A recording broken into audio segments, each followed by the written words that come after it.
انسان کی بنیادی طور پہ جو مسئلہ ہے جس کی طرف ہمارا دھیان نہیں جا رہا وہ آنٹولوجی کا ہے، یعنی اس کے مراتب وجود کا ہے، انسانی ذہن کی ساخت کا ہے کہ وہ کس طرح سے سوچتا ہے۔ جب کوئی علوم نیا ہم دریافت کرتے ہیں یا انسانی تہذیب میں کسی نئے علم کی آمیزش ہوتی ہے، جیسے نفسیات کی ہوئی تو نفسیاتی بیانیہ آ گیا، کچھ عرصہ پہلے سے بھی چل رہا تھا، یہ ایسا نہیں تھا دوستویسکی پہلے کا ہے اور notes from the underground میں وہ سارا نفسیاتی بیانیہ ہے، لیکن وہ تب اس کو قبول عام مل گیا۔ یعنی کوئی نیا علم جب آتا ہے تو وہ فکشن کا جو رائٹر ہے نا وہ روح اثر کے ساتھ جب تک جڑا ہوا نہیں ہوگا تو اس کی ٹیکنیک کا موضوعات وہ لے بھی لے، جب تک ٹیکنیک اس کی روح اثر میں موجود انسان کے ذہن سے مکالمہ نہیں کرتی، ذہن کی ساخت سے، تو تب تک وہ زندہ نہیں رہ سکتا، وہ اپنا فن پارہ تخلیق نہیں کر سکتا۔ ٹھیک ہے، تو جب کوئی نیا علم آتا ہے، جیسے نفسیات آئی بار بار کیونکہ اس کا ذکر ہو رہا ہے اور سر نفسیات امجد طفیل صاحب کا مضمون بھی ہے، موضوع بھی ہے نفسیات، جب نفسیات آئی تو آپ دیکھیے کہ کتنی جلدی افسانے کی، فکشن کی یہ کشادہ دامنی کہ اس نے بہت جلدی اس کو اپنے اندر سمو لیا، اور صرف یہ نفسیات کے ساتھ نہیں ہوا، آپ کے ہاں جیسے جیسے یہ جنگیں ہوئیں جو 20ویں صدی کا منظرنامہ جس کو ہم جدید دور کہتے ہیں 1920 سے 50 تک کا، اس دوران ہم ابھی تک اسی دنیا میں رہ رہے ہیں جو اس کی آفٹر ایفیکٹس میں، تو اس کے تحت جو نئے علوم آئے، جو نیا طرز زندگی آیا، طرز بود و باش آیا، اس نے انسانی زندگی اور انسانی ذہن کے بارے میں وہ زاویے دریافت کیے جو اس سے پہلے کے انسان میں موجود نہیں تھے۔ اگر فکشن نگار ان کو اسی اسلوب میں جو روایتی بیانیہ ہے، پلاٹ، کریکٹر اور اس کے سیٹنگ کی اسلوب میں بتاتا ہے، تو وہ انسانی ذہن سے، انسانی مسائل سے مکالمہ کرنے میں ناکام رہے گا۔ ایک بڑا کلیدی فکرہ کہا امجد صاحب نے کہ آپ کو مروجہ تسلسل کا ارتداد کرنے کی بہت ضرورت ہے، اس کو رد کرنے کی بہت ضرورت ہے۔ اگر آپ کا بیانیہ، آپ کا فکشن اس کے اتباع میں ہے تو وہ نئے سوالات نہیں اٹھائے گا۔ آپ دیکھیے جب آپ نفسیاتی بیانیے کی طرف آتے ہیں تو پتہ چلتا ہے کہ یار پہلے کیا ہو رہا تھا، کہ پہلے یہ تھا جو ڈکنز یا سرونٹیز کا آپ نے ذکر کیا کہ وہاں سے شروع ہوتا ہے، تو انسان کا یہی سمجھا جاتا تھا کہ وہ جو کچھ کر رہا ہے خارجی دنیا میں یہی اس کی دنیا ہے۔ آپ جب افسانوی نفسیاتی بیانیہ جس کو ہم جدید بیانیہ کہتے ہیں ایک اصطلاح کے طور پہ، ماڈرن نیریٹو، وہ اٹھا کے کہانی کو کردار کے اندر لے آیا اور یہ پتہ چلا کہ یار اس کے تو اندر اتنی بڑی دنیا ہے جس کے مقابلے میں یہ باہر کی دنیا بہت چھوٹی ہے، لیکن آپ اس کو رد نہیں کر سکتے۔ آپ نے بہت جلدی ایک ایسا مقام، ایک ایسی جگہ بنا لی بیانیے کے وقوع کے لیے، اور اس کو بتانے کے لیے ایسی تکنیک بھی بنا لی جو بیک وقت دونوں سطحوں پہ انسانی ذہن کے اندر بھی اور باہر بھی چل رہا ہے۔ تو یہ ایک میجیکل ریئلزم آتا ہے، پھر مونولوگ آتا ہے، پھر لاؤڈ تھنکنگ آتی ہے اور بہت سی چیزیں آ جاتی ہیں۔ میں ابھی آپ کو وہ اس 21ویں صدی کے اس جو آپ اصطلاح مانگ رہے ہیں اس تک بھی آتا ہوں۔ تو وہ مسئلہ یہ ہے کہ انسانی ذہن کی ساخت کرتی ہے معاشرتی علوم جو پیدا ہو رہے ہوتے ہیں، نئے ڈسپلنز جو ایمرج ہو رہے ہوتے ہیں، ان کے نتیجے میں انسانی زندگی میں جو تبدیلیاں ہیں، اس کے نتیجے میں جو انسانی ذہنی ساخت ہے، جب وہ اس کا مطالعہ کرتی ہے تو وہ جو جس کو ہم کوگنیشن کہتے ہیں سر، تو human cognition reforms itself, وہ جو بلڈنگ بلاکس کا چکر ہے نا، جو زبان کی کیا تحصیل کے لیے،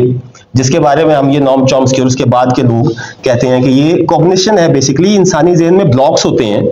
زبان ہم باہر سے نہیں سیکھتے، باہر سے جو ہماری نیڈ ہے اس کے تحت اندر موجود جو ہماری صلاحیت ہے، علم البیان ہے، جس کو قرآن کہتا ہے خلق الانسان علمہ البیان، وہ کوگنیشن انسان کے اندر موجود ہے۔ انسان ان مسائل کو جب اثر نو، جب ان کے بارے میں کسی نئی چیز کا اس کو سامنا ہوتا ہے تو اس کے پاس زبان میں اس کے لیے کوئی ورائٹی موجود نہیں ہے، تو وہ ان بلاکس کو، بلڈنگ بلاکس کو، جیسے بچہ کھیلتا ہے، شکلیں بناتے ہیں نئی تو نئی لسانی ساختیں اس سے وضع کرتا ہے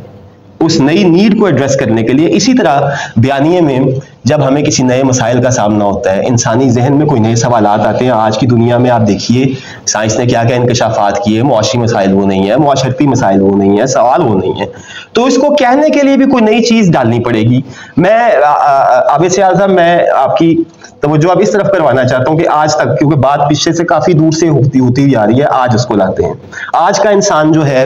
وہ امتزاج ہے۔ میں خود امتزاجی تنقید کا آدمی ہوں، امتزاجی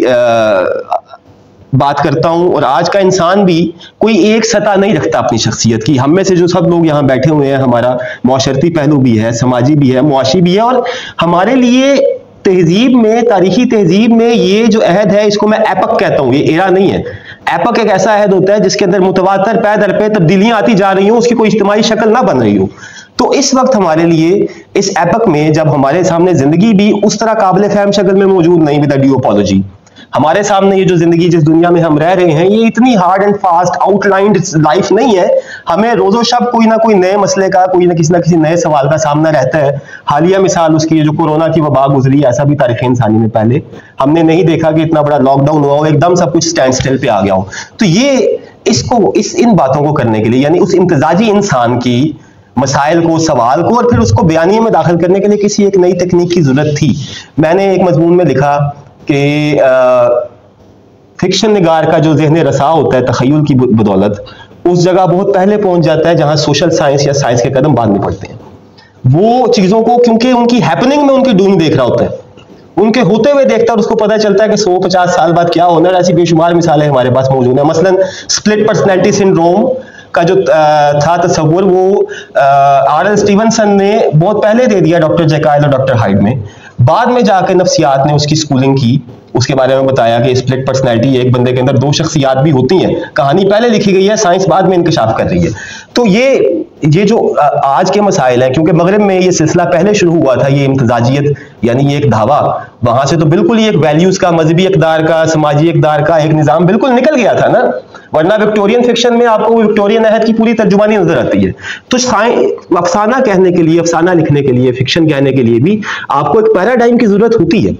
और ये पैराडाइम जो है ये तख्लीक कार बना के गया। मिलान कुंडेला का जिक्र हुआ बार बार, मैंने पहली मरतबा जो उसका अफसाना पढ़ा, उसकी कहानियां पढ़ी, 1960 की उसकी इशाअत कीजिएगा बात को।